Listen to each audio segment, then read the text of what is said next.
Hey everyone, and welcome back to another breaking news update. My name is Jimmy Boyd, and you were watching Boyd News. Want to thank you so much for tuning in today.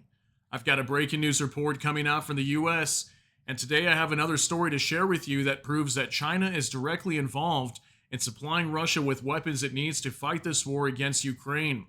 Recently, we've been hearing that China is secretly supplying Russia with engines for attack drones, and now I have information today that shows they are supplying much more than just drone parts. Take a look at this new report here on your screen. US says Russia received drone and cruise missile technology from China. China has transferred drone and cruise missile technology to Russia as part of the support it provides to the aggressor country's war machine, acting US Representative to the UN John Kelly stated today. Yes, he did state this at a United Nations Council meeting today, calling on China and saying that China has been transferring drone and cruise missile technology over to the Russians that is making them a key enabler of Russia's aggression against Ukraine. I'm going to show you guys some information today. He's actually accusing them of not only supplying drone and cruise missile technology, but also lots of other material and parts that Russia uses to continue their invasion into Ukraine. So, pretty crazy news today. We're going to go ahead and jump into this and talk about this some more. Let's hop on over here to a mainstream news report with Ukrinform. This is directly out of Ukraine. And it says US at UN. China has become a key enabler of Russia's aggression. This is coming out today, July 31st, 2025. And it says right here the United States directly accused China during a UN Security Council meeting of aiding Russia's military efforts as it continues its war of aggression against Ukraine and occupies parts of its territory. The statement was delivered on Thursday by John Kelly, acting U.S. alternate representative to the United Nations, according to Ukrinform's correspondent in New York. And he is quoted saying China, as its representatives has pointed out, does not directly provide weapons to Russia. Nevertheless, China has become the decisive enabler of Russia's war effort by being the most important supplier of Russia's war industrial machine, Kelly said. Huge statement coming out of the U.S. today at this UN Council meeting. And it almost seems like in some way what we're seeing coming out of the US right now is they're building up this narrative that very soon, I have a big feeling as soon as next week, they're going to slam China with some major tariffs, maybe even some sanctions as well, because it's been for weeks now that we've had a lot of top US representatives coming out and warning China on the supplies that they're giving over to the Russians. And it's just until now that we're actually starting to get some major reports of what they're actually supplying to Russia in this war effort against Ukraine. And here it says he noted that specifically, China has provided Russia with significant quantities of machine tools, microelectronics, optics, UAV and cruise missile technology, and nitrocellulose, which Russia uses to make propellant for weapons. Isn't that crazy? I mean, they're giving a lot over to Russia right now, and this is only what the U.S. knows. Who knows what else they're giving over to Russia? And we continue to hear this more and more every day, that even though China claims they are a neutral party to this conflict, they clearly are not if they're giving all this equipment over. And again, we just had a report probably about a week or so ago that I shared with you guys that China is secretly sending drone engines over to Russia to produce Harpia attack drones that attack Ukraine, sometimes up to 500 of those per month. So it says if China were serious about helping to end the war, it would stop providing these critical components to Russia, Kelly said.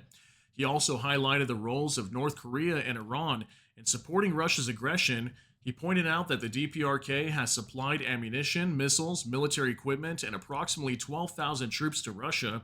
Iran has supplied Russia with ballistic missiles and UAVs, among other technology. This assistance, Kelly said, violates multiple UN Security Council resolutions and threatens peace and security in Europe and beyond. He also added that U.S. support for Ukraine's defense cannot be compared to the supply of arms and material to Russia, which enables Russia to continue its full-scale invasion and occupation of Ukrainian territory.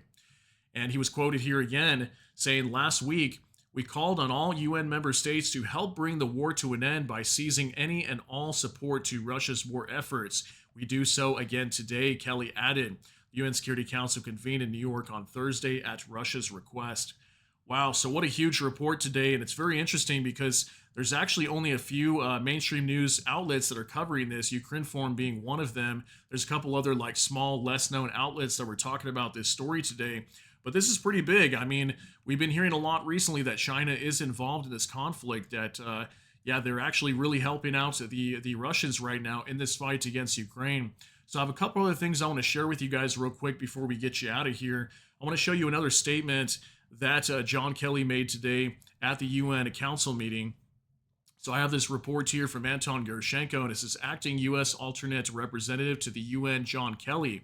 He said both Russia and Ukraine must negotiate a ceasefire and durable peace. It is time to make a deal. President Trump has made clear this must be done by August 8th. The United States is prepared to implement additional measures to secure peace. So I talked about this early this morning, but I didn't have this video at the time that allegedly this was stated at the UN Council meeting by John Kelly. Just wanted to show you this here real quick, 18 seconds. Both Russia and Ukraine must negotiate a ceasefire and durable peace. It is time to make a deal. President Trump has made clear this must be done by August 8th. The United States is prepared to implement additional measures to secure peace. Both Russia and Ukraine. All right, now a lot of people have probably been thinking, is Trump going to be serious about slamming Russia's trading partners with these tariffs? Is Russia going to get hit with tariffs as well? Maybe they will, maybe they won't.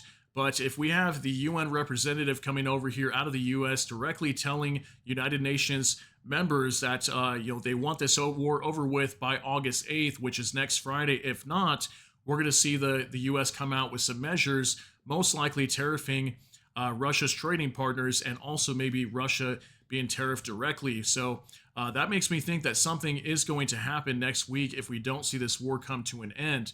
And actually, we had some information that Vladimir Putin was going to be holding an announcement tonight. He was going to be speaking to reporters, possibly responding to Trump's calls to end this war by next week. So I wanted to show you this real quick as well from Max 25. Putin will not address today. Lukashenko is scheduled to arrive in Russia tomorrow. Perhaps something will be said at their meeting. Okay, so yeah, allegedly Vladimir Putin was going to hold an address tonight to the nation and probably going to be responding to Donald Trump's demands to end this war by August 8th. And he ended up not holding an address tonight. I thought that was interesting. So maybe tomorrow when he meets with Lukashenko, this is Alexander Lukashenko, which is the president of Belarus.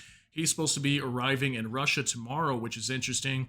And I did hear some information that Belarus is in a really bad spot right now economically. Their economy is collapsing right now, and apparently Lukashenko also stated that he was calling for mobilization within the country to mobilize the military to help prevent any kind of collapse within their nation. So it makes me wonder, is Belarus going to start to get involved now? What is this whole meeting between Putin and Lukashenko? What is going to happen? Is he going to Putin for help economically? I mean, Russia's in a bad spot right now also, so we'll have to see what's going to happen tomorrow. Why Lukashenko is heading over there to meet with Putin, and possibly Vladimir Putin could be making a major announcement tomorrow as well, maybe responding to Donald Trump. Okay, so just wanted to share that with you also, give you a couple updates here on this situation, and things are changing very quickly with this war, and I think by the end of next week, we're going to see a lot of major things happen and come out from this war. So I'll continue to follow everything very closely, and if we get more updates, I'll do another video for you guys at a later time. But I want to thank you so much for being here for today's update. Let me know what you think about all these details down below in the comment section. That's going to be it for today's update. If you got something out of this, please smash that like button. Also, if you enjoy my content, please consider subscribing down below. Hit the notification bell. That way YouTube can notify you. And with that, hope you all have a great day. Everybody take care and God bless. And we'll see you in the next one.